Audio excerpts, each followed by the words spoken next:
تبارك الذي نزل الفرقان على عبده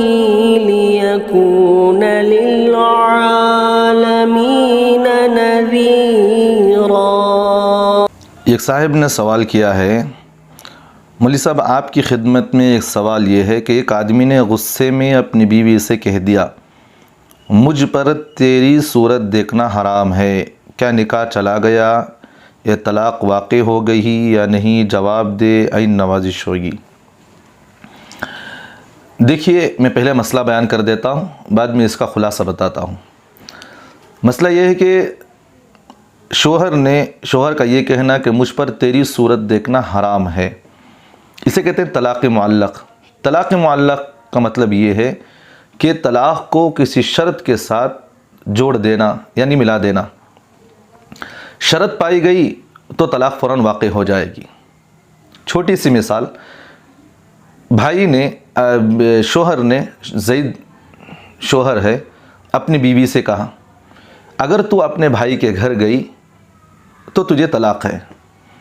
جیسے ہی اس کی بیوی اس کے بھائی کے گھر جائے گی تو شرط پائی گئی تو طلاق واقع ہو جائے گی۔ تو اس کا مطلب یہی ہے کہ طلاق معلق اس کو کہتے ہیں کہ جب آپ نے کہہ دیا کہ بھئی تیری صورت مجھے دیکھنا حرام ہے، تو جب میاں بیوی کا ایک دوسرے آمنے سامنے ہو گیا تو اس میں طلاق واقع ہو جائے گی۔ جیسے شوہر بیوی کے چہرے کو دیکھے گا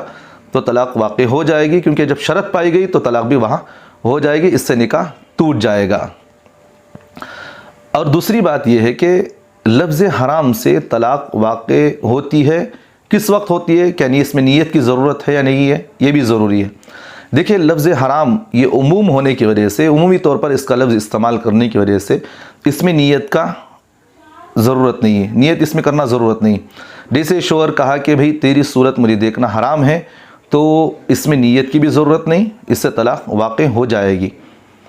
اور لفظ حرام کا ایک مرتبہ جب اس نے کہہ دیا کہ تیری صورت مجھے دیکھنا حرام ہے، تو جب طلاق بائن ایک مرتبہ ہی واقع ہو گئی تو اس کے بعد اس نے ایک مرتبہ نہیں ہزاروں مرتبہ پھر کہا کہ تیری صورت مجھے دیکھنا حرام ہے، حرام ہے، حرام ہے۔ اس طرح اس نے ہزاروں مرتبہ بھی کہا ہے، تو اس سے کوئی فرق نہیں پڑتا، اس سے طلاق مغلظہ واقع نہیں ہوتی کہ ہمیشہ مطلب اس سے طلاق مغلظہ واقع نہیں ہوتی، طلاق بائن واقع ہوتی ہے۔ تو ایک بات تو یہ ہے، یہاں تک بات ہے۔ اور اسی طرح تیسری بات یہ ہے کہ اب اس عورت کی عدت کا مسئلہ آ گیا کہ اب اس سے طلاق بائن واقع ہو گئے، ان دونوں کا نکاح ٹوٹ گیا، ان کا نکاح حرام ہے، اب دونوں اب نکاح میں نہیں رہ سکتے، گویا کہ نکاح سے الگ ہو چکے ہیں دونوں۔ یہ اب یہی بات ہے ان دونوں کی عدت کا، عورت کی عدت کا مسئلہ ہے۔ اگر عورت حالت حمل میں ہے تو وضع حمل تک اس کی عدت ہے، یعنی اگر عورت حاملہ تھی اس وقت اس سے شوہر نے کہا کہ تیری صورت مجھے دیکھنا حرام ہے، تو جیسے ہی شوہر اس کی صورت دیکھ لیا تو جب طلاق شرط پائی گئی تو طلاق بھی واقع ہو گئی ہے۔ تو اب شرط واقع ہو گئی تو اب اسے عدت گزارنا ضروری ہے۔ تو عدت یہ ہے کہ اگر حاملہ تھی تو وضع حمل تک اس کی عدت ہے، جیسے اس کا حمل نکل گیا تو پھر اس کی عدت اسی وقت ختم ہو گئی، چاہے 1 گھنٹہ ہو، 2 گھنٹے ہو، یا 5 منٹ ہو، 10 منٹ ہو، اس کی عدت ہو جائے گی وضع حمل کے بعد۔ اگر حاملہ نہیں تھی تو اس میں 2 باتیں ہیں، یہ کہ اگر اسے ماہانہ ماہواری آتی ہے، مینسس آتی تھی، تو 3 مینسس کے بعد یعنی ماہواری کے بعد، حیض آنے کے بعد اس کی عدت گزر جائے گی۔ اگر وہ حیض میں نہیں ہے تو پھر 3 مہینے وہ عدت گزارے گی، 3 مہینے عدت گزارنے کے بعد وہ دوسرا نکاح کر سکتی ہے، اس کی عدت وہاں ختم ہو جائے گی۔ یہاں تک کا ہوا عدت کا مسئلہ۔ اگر دونوں مذکورہ میاں بیوی جو میں نے مسئلہ بیان کیا ہے، یہ دونوں میاں بیوی اگر پھر آپس میں اس کی عدت ہونے کے بعد، عورت کی عدت ہونے کے بعد شوہر اور میاں بیوی نے کہا کہ چلو بھی ہمارے سے جو غلطی ہو گئی معاف کر لیں، اب ہم آپس میں مل جل کر رہیں گے، جو کچھ بھی اونچ نیچ ہو گئی چلو معاف کر لیں، تو اب یہ دونوں رضامندی کے ساتھ رہنا چاہتے ہیں تو 2 گواہوں کی موجودگی میں نئے مہر کے ساتھ نکاح کے مجلس منعقد کریں، پھر ان دونوں کا نکاح ہوگا، اب یہ دونوں ساتھ رہ سکتے ہیں۔ اگر عورت یہ کہی کہ مجھے ساتھ نہیں رہنا ہے، میں تمہارے سے نہیں رہنا چاہتی، اب میں الگ رہنا چاہتی ہوں، تو اسے شوہر اسے فورس نہیں کر سکتا، اس پر زور زبردستی نہیں کر سکتا کہ تم میرے ساتھ رہنا ہے، کیونکہ وہ آزاد ہو گئی ابھی، اب وہ چاہے تو دوسرے کے ساتھ نکاح بھی کر سکتی ہے۔ اور اسی طرح اب یہ طلاق بائن واقع ہونے کے بعد اب شوہر کے پاس کتنے طلاقوں کا حق ہے، یہ بھی ایک ضروری بات ہے۔ اب ایک طلاق بائن واقع ہونے کے بعد اب اس کے بعد 2 طلاقوں کا اختیار اور باقی رہے گا۔ اب یہ دونوں آپس میں نکاح کر لے تو پھر 2 طلاقوں کا اختیار ان کو باقی رہے گا۔ یہاں تک کا ہو گیا مسئلہ، امید ہے کہ آپ سمجھ چکے ہوں گے۔ اب دوسری اہم بات، میں بہت ضروری باتیں میں آپ حضرات کے سامنے بیان کر رہا ہوں۔ دیکھیے یہ سب چیزیں ہوتے کہاں ہیں، بہت اہم بات ہے یہ بھی، یہ سب چیزیں ہوتے کہاں ہیں؟ آج ہمارے معاشرے کے اندر، خصوصاً مسلمان معاشرے کے اندر، یہ سب چیزیں عمومی طور پر پائی جا رہی ہیں، عمومی طور پر پائی جا رہی ہیں۔ تھوڑے تھوڑے باتوں پر آگے میاں بیوی کا آپس میں طلاق کے معاملے کر لیے، شوہر اپنی ماں کی بات کو سنتا ہے، اپنی بہنوں کی باتوں سن لیا، بھائیوں کی باتیں سن لیا، اس طرح کی باتیں سن لیا، اپنی بیوی پر ظلم کرنا شروع کر دیا۔ ماں کہہ رہی ہے کہ بیٹے کو چھوڑ دے، تیری بیوی کو چھوڑ دے، تو طلاق دے دیے وہاں پر۔ اب یہ باتیں، یہ سارے شریعت مطہرہ کے اندر اس کی اجازت نہیں ہے۔ ماں باپ کی باتیں سن کر بیوی کو طلاق دینا، ماں باپ کی باتیں سن کر بیویوں پر ظلم کرنا، اللہ کا واسطہ دے رہا ہوں نوجوانوں، اس سے بچ جاؤ۔ تم ایک مرتبہ تم اس بات پر تھوڑی دیر غور و فکر کر لے، گھر کے اندر جو ظالم ساس ہے نا، اس سے بھی میں کہہ رہا ہوں، یہ خصوصی طور پر اس سسرال کے اندر یہ شیطان، یہ بے وقوف ساسی ہوتی ہے جو گھروں کے اندر میاں بیوی کو لڑاتی ہے۔ یہ شیطانی ہوتی ہے، یہ شیطانی ہے جو میاں بیوی کو لڑاتی ہے۔ ہم نے ایک مسئلہ پڑھا تھا، ابھی کتابوں کے اندر ایک بات پڑھی ہے کہ شیطان جو ہے نا، میاں بیوی کی لڑائی میں بڑا خوش ہوتا ہے کہ جب ان کا نکاح ٹوٹتا ہے، اور وہاں جو ہوتا ہے کہ لنگڑا شیطان ہوتا ہے، وہ شیطان اس سے کہتا ہے کہ یہ لنگڑا شیطان جو کام کیا ہے، شیطان کی ایک حدیث میں ہے، مشکات میں روایت موجود ہے کہ شیطان جو ہے روزانہ اپنا تخت سمندر پر بچھاتا ہے،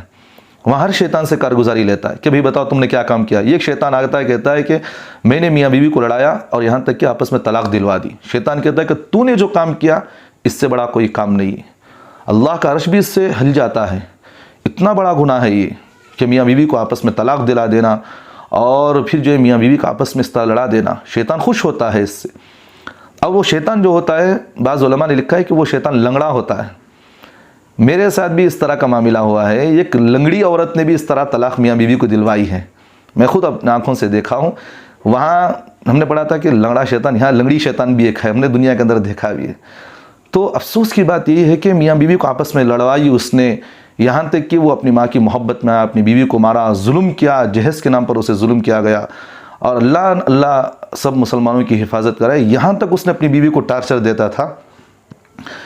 منہ پر اسے سگریٹ پی کر کے تھوکتا تھا اس کے منہ پر کے۔ افسوس ہوتا ہے دیکھ کر کے، اور اس کے یہاں تک کہ 6 سال یا 7 ماہ کا بچہ تھا اس کی گود میں، اس کے بچے اور ماں کے منہ پر اس وقت سگریٹ تھونکتا تھا، وہ اس کا دھواں تھونکتا تھا، اور اس بچے کے منہ میں جاتے جاتے انفیکشن اتنا ہوا کہ اس کے دل میں وہ بچے کے دھواں جا کر کے وہ بچے کے دل میں چھید بھی پڑ گیا۔ ظالموں کو اس کا احساس نہیں ہے، ظالموں کو اس کا احساس نہیں ہے۔ تو اس لیے آج ہمارے معاشرے کے اندر ماں کی باتوں کو سن کر اپنی باپ کی محبت میں آ کر اپنی بیویوں کو مارنا، ظلم کرنا، یہ شعبہ نہیں دیتا تمہیں۔ تھوڑی دیر کے بعد یہ سوچے تو ساس ظالم جو ہے نا، ساس، تو سن یہ بات، میں کہتا ہوں کہ اگر تیری جگہ اگر تیری بیٹی ہوتی، یا تیری جگہ تو ہوتی، تیرا شوہر تجھے اس طرح ظلم کرتا تو برداشت کر سکتی؟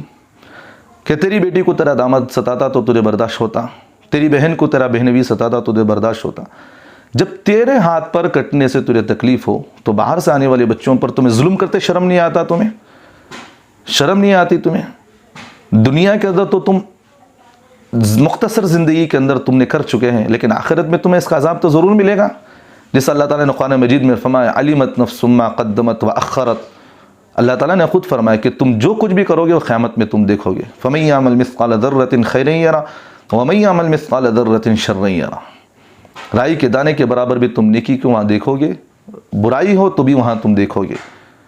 تو اس لیے اللہ تعالیٰ نے قرآن مجید میں فرمایا کہ تم دنیا کے اندر جو بھی تم ظلم کرو گے، قیامت میں تمہیں اس کا حساب دینا پڑے گا ضرور۔ اور ایک حدیث میں سنا دیتا ہوں، اللہ کے رسول صلی اللہ علیہ وسلم نے فرمایا کہ مظلوم میں قیامت کا حق میں دلواؤں گا۔ اگر تم اپنی بیوی پر ظلم کیے ہو، اگر تم اپنی ماں باپ کی باتیں سن کر اپنی بیویوں کو طلاق دیتے ہو، اپنی ماں باپ کی باتیں سن کر اپنی بیویوں کو ستاتے ہو، یاد رکھنا اپنے دوستوں کی باتیں سن کر یا تمہارے دل کی خواہشیں بھڑاس نکالنے کے لیے اپنی بیویوں پر ظلم کرتے ہو، اللہ کے رسول صلی اللہ علیہ وسلم نے فرمایا کہ یہ مظلوم ہیں عورتیں، قیامت میں آ کر کھڑے ہوں گے اللہ کے سامنے۔ اگر تم نمازی ہو، تہجد گزار ہو، تبلیغ میں وقت لگاتے ہو، یا نہیں تو تم جو ہے تصوف میں لگے ہو، چاہے تم عالم دین بھی ہو، میں بات کرتا ہوں تم عالم دین بھی ہو، اس کے باوجود بھی اپنی بیویوں کو ستاتے ہو، تو یاد رکھنا قیامت میں اللہ کے رسول نے فرمایا وہ آدمی مفلس ہے، جو نیکیاں تو بہت لائے گا لیکن آخرکار اس کا حق لوگوں کے حوالے کریں گے، جن کو اس نے دنیا میں گالیاں دی ہے، ظلم کیا ہے، مارا ہے، سارے تیری نیکیاں اس پر ڈالی جائیں گی اور بالآخر تجھے اس کے بعد جہنم میں ڈھکلا جائے گا۔ تو اللہ کے رسول صلی اللہ علیہ وسلم نے فرمایا کہ مظلوم کے ساتھ میں قیامت میں کھڑا ہوں گا، وہ عورت مظلوم بن کر کھڑی ہوگی، تو تیرے ماں باپ کے ساتھ، تیرے بھائی بہنوں کے ساتھ کھڑا ہوگا، ظالم بن کر کے کھڑا ہوگا۔ اب یہ عورت اللہ کے رسول کے ساتھ کھڑی ہوگی اور اللہ کے رسول اس کا کیس جیتیں گے، وہاں پر اللہ سے کہیں گے کہ اللہ یہ مظلوم ہے، اس کا حق دلوائیے۔ تو اللہ کے رسول ایک طرف کھڑے ہو جائیں، اللہ کے رسول کسی غلط کام تو نہیں کر سکتے، اب قیامت میں اللہ کے رسول اس کے ساتھ کھڑے ہیں، اب وہ عورت کے ساتھ کھڑے ہو کر اللہ کے رسول حق لڑیں گے، اب اللہ تعالیٰ اللہ کے رسول کے حق میں فیصلہ فرمائیں گے، اب یہ مظلوم تم سب کو جتنا تم نے ظلم کیا ہے اس مظلوم کے حساب تمہیں دینا، ظلم کا حساب تمہیں دینا پڑے گا۔ تو اس لیے اپنے ماں باپ کی باتیں سن کر اپنی بیویوں کو ستانا، مارنا، ان کو دھمکیاں دینا، ان کو یہ کرنا وہ کرنا، توبہ کرے۔ اور میں جتنے بھی لوگوں کو میں نے دیکھا ہے کہ جو بیویوں کو ستاتے ہیں اور بیویوں پر جو ظلم کرتے ہیں، ان کی اولادوں کو اترتے ہوئے میں نے دیکھا ہے، میں نے آنکھوں سے دیکھا ہے کہ ان کی اولادوں پر یہ چیزیں اتری ہیں، یا نہیں تو ان کی نسلوں میں کسی نہ کسی ضرور پر اترے ہیں یہ سب چیزیں۔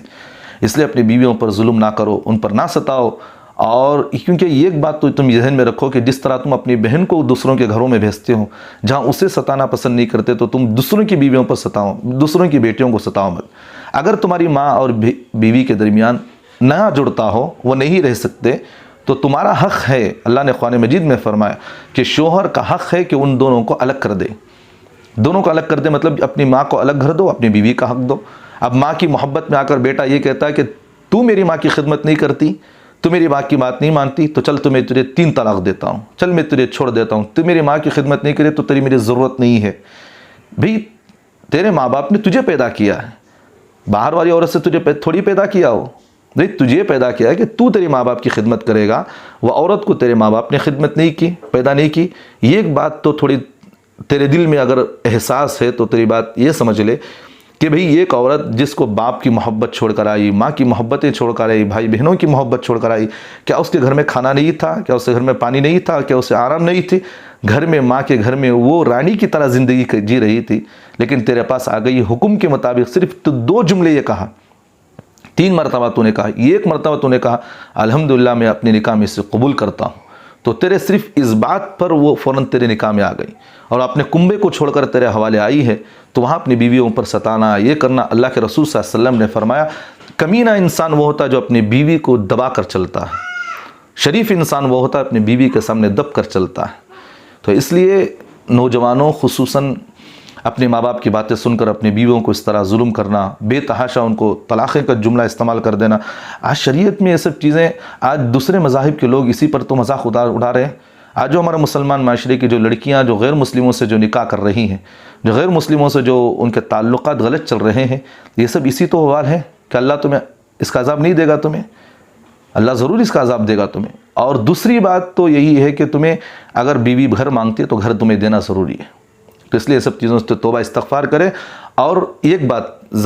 آخری مسئلہ یہ ہے کہ بعض نوجوان، یہ بات تو میں ایک مسئلہ اسی کی زمین میں ایک مسئلہ بیان کرنا مناسب سمجھتا ہوں کہ بعض نوجوان یہ ہوتے ہیں کہ میاں بیوی،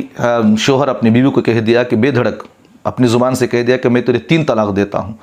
طلاق کا جملہ تو استعمال کر لیا، اب ان دونوں کا نکاح تو ٹوٹ گیا ہے۔ اب بیوی کو یا شوہر کو مسئلہ معلوم ہو گیا کہ بھئی 3 طلاق ایک مجلس کی 3 طلاق ایک ہی کیا 3 طلاق ایک مجلس میں دی گئی تو نکاح اس سے فوراً طلاق مغلظہ ہو جاتا، طلاق مغلظہ ہو کر بیوی حرام ہو جاتی ہے، اس سے نکاح ہمیشہ ہمیشہ کے لیے ٹوٹ جاتا ہے۔ اب ہمیں دونوں کو الگ ہو جانا چاہیے۔ اب یہ مسئلہ پوچھنے کے لیے گئے غیر مقلد علماء سے، انہوں نے کہا کہ بھئی ایک مجلس کی 3 طلاقیں 3 نہیں ہوتی بلکہ ایک ہی ہوتی ہے، اب تم دونوں ساتھ رہ سکتے ہو۔ اس طرح تم دوسروں سے جا کر مسئلہ پوچھ کر تم اس طرح رہتے ہو تو یاد رکھنا یہ مسئلہ بھی غلط ہے، ان لوگ جو مسئلہ بتاتے ہیں وہ بھی غلط ہے۔ تو اس لیے بیویوں کو جب میاں بیوی کو معلوم ہو جاتا ہے کہ بھئی یہ مسئلہ اس طرح کا ہے، اب اس سے طلاق واقع ہو چکی ہے،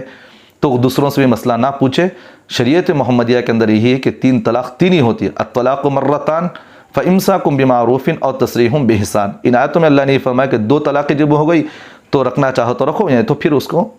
الگ کر دو۔ تو یہاں تک مسئلہ یہی ہے۔ اب دوسری بات تو یہ ہے کہ اب جب میاں بیوی جب آپس میں طلاق ہو گئی، اب دونوں بیٹھ کر یہ سوچتے ہیں کہ چلو لوگوں سے نہ کہے، ہم آپس میں دونوں مل کر کے رہ لیں، آپس میں ہم دونوں میاں بیوی کی طرح رہے، لوگوں کے سامنے بول کر کیوں ہم اس بات کو ایشو کریں گے، لوگ اسے برا سمجھیں گے، ہم دونوں مل کر رہیں گے۔ اب یہ دونوں ہوتے یہ ہیں کہ پھر اب دونوں زندگیاں طلاق ہونے کے باوجود بھی اسی طرح زندگی گزار رہے ہیں، ان کا میل ملاپ ہو رہا ہے، ساری چیزیں ہو رہی ہے، اب زنا ہو رہا ہے پورا ان کے ساتھ۔ یہ ایک حدیث اللہ کے رسول صلی اللہ علیہ وسلم نے فرمایا، اللہ کے رسول کی ایک حدیث یہ بھی ہے کہ قرب قیامت میں ہوگا یہ، قیامت کے قریب لوگ عمومی طور پر زنا میں زندگیاں گزاریں گے۔ اب یہ چیز ہم یہاں سمجھ میں آ رہی ہے کہ میاں بیوی کا آپس میں طلاق دے دینا، طلاق کے الفاظ استعمال کر لینا، کنایہ الفاظ استعمال کر لینا، جس سے طلاق واقع ہو جاتی ہے، پھر اس کے بعد اپنی زندگیاں اسی طرح نبھانا، پھر جو ہے اس طرح زندگیاں نبھانے کی وجہ سے پوری زندگی حرام میں گزر رہی ہے، زنا کا گناہ نہیں ملے گا۔ اور قیامت میں زانی کے بہت بڑے عذابات ہیں، زانی کی بہت خطرناک عذابات ہیں۔ میں اس لیے مناسب نہیں سمجھتا کہ ہر بات یہاں کھول کر بیان کروں، تو اس لیے زنا ہوگا تو پوری زندگی، اس سے پوری زندگی گناہ ہوگی۔ اب قیامت میں زنا کے بھی الگ الگ طریقے سے گناہ ہوں گے۔ تو اس لیے جب علماء نے مسئلہ بیان کر دیا تو فوراً اس بات کو آپ مان لیں۔ جب اگر آپ کی بیوی کے ساتھ اس طرح ہو جائے تو کبھی غصہ آ جائے تو فوراً سنبھالیں۔ اگر آپ نے غصے کے باوجود بھی اپنا بیوی سے اس طرح کہہ دیا تو علماء سے مسئلہ پوچھیں، اگر علماء جو مسئلہ بیان کریں تو اس مسئلے پر عمل کرنے کی کوشش کریں۔ اور دوسری بات، آخری بات یہ ہے کہ بھی مسجد کے ذمہ دار احباب کو بھی اور علماء سے بھی ایک درخواست یہ ہے کہ بھی جہاں کہیں نکاح کی مجلس ہو رہی ہو تو پہلے وہ نکاح کی مجلس کے اندر میاں بیوی کے حقوق کو بیان کریں، زبان کی حفاظت کے بیان کریں، بھی طلاق کے الفاظ کو استعمال بھی وہاں بیان کریں کہ بھی میاں بیوی کا آپس میں غصے میں آ کر، شوہر کا غصے میں آ کر بیوی کو طلاق دے دینا، کیا اس کے احکامات ہیں، کیا اس کے نقصانات ہیں، معاشرے پر اس کے کیا نقصانات پڑ رہے ہیں اور آگے چل کر کیا اس کے نقصانات ہوں گے، اور پھر اگر طلاق ہونے کے بعد میاں بیوی پھر آپس مل کر رہیں گے تو زندگیاں ان کی زنا میں گزرتی ہیں یا نہیں گزرتی ہیں، وہ ساری چیزوں کو آپ ان لوگوں کے سامنے کھول کر بیان کریں۔ اگر اس طرح کی بات نہیں ہے تو پھر آپ ان کو نکاح کی مجلس میں بیٹھنے والے جو شوہر کے ہو یا لڑکی کے ہو، وہ ان کو کہے کہ حضرت ہمیں کچھ نصیحت کرے تاکہ آگے ہماری ازدواجی زندگی صحیح طریقے سے گزرے۔ اس کے بعد یہ تو معاملات سارے ختم ہوں گے یہ سب چیزیں۔ تو اس لیے میری درخواست تو یہ ہے کہ نوجوانوں سے کہ اپنے ماں باپ کی باتوں کو سن کر، کسی کی باتوں کو سن کر اپنی بیویوں پر ظلم نہ کرو اللہ کے واسطے، کیونکہ آج معاشرے کے اندر اس طرح کی باتیں سن کر دوسرے غیر مذاہب کے لوگ ہنس رہے ہیں مسلمانوں پر، اور آج کل حالات بھی مسلمانوں پر اسی لیے ہیں، اور عمومی طور پر یہ عذابات جو مسلمانوں پر آ رہے ہیں یہ عمومی گناہ اندر سے ہو رہے ہیں، اندر سے عمومی طور پر گناہ ہو رہے ہیں۔ اگر میاں بیوی کا آپس میں نہیں جڑ رہا تو کسی آپس میں رشتہ دار میں بٹھا کر بات چیت کرے، فیصلہ بات کرے، جو کچھ بھی ہو وہ آپس میں جو کرے۔ وَإِنْ حَكَمْتُمْ، اللہ تعالیٰ نے قرآن مجید میں فرمایا ہے اگر آپس میں میاں بیوی نہیں چل رہے ہیں تو کسی ذمہ دار کو رکھ کر کے آپ بات چیت کروائیں۔ تو اس لیے تھوڑی تھوڑی باتوں پر اس طرح کر لینا یہ غلط بات ہے۔ اللہ تعالیٰ سے توبہ استغفار کرے، اللہ تعالیٰ تمام مسلمان قوم کو ہدایت نصیب فرمائے اور اللہ تعالیٰ صحیح عمل کرنے کی توفیق عطا فرمائے، میاں بیوی کے دلوں میں محبتیں پیدا فرمائے، اور سسرالی جو خاندانوں کے اندر اور گھروں کے اندر عورتوں پر جو ظلم کیا جا رہا ہے، اللہ ان لوگوں کو ہدایت دے، اللہ ان لوگوں کو نیک توفیق دے، ان آنے والی بچوں کی محبتیں ان کی دلوں میں ڈالے، اللہ ان لوگوں کو آپس میں مل جل کر خاندان کو لے کر چلنے کی توفیق عطا فرمائے۔ تھوڑی تھوڑی باتوں پر دشمنیاں اتارنا، تھوڑی تھوڑی باتوں پر اپنے بہوؤں پر ستانا، آنے والی بہو پر تھوڑی تھوڑی باتوں پر تانے دینا، ان کو ستانا، یہ سب کرنا، اللہ ہم تمام مسلمانوں کی حفاظت فرمائے، اللہ ہم تمام کو صحیح طریقے پر زندگی گزارنے کی توفیق عطا فرمائے، آمین ثم آمین۔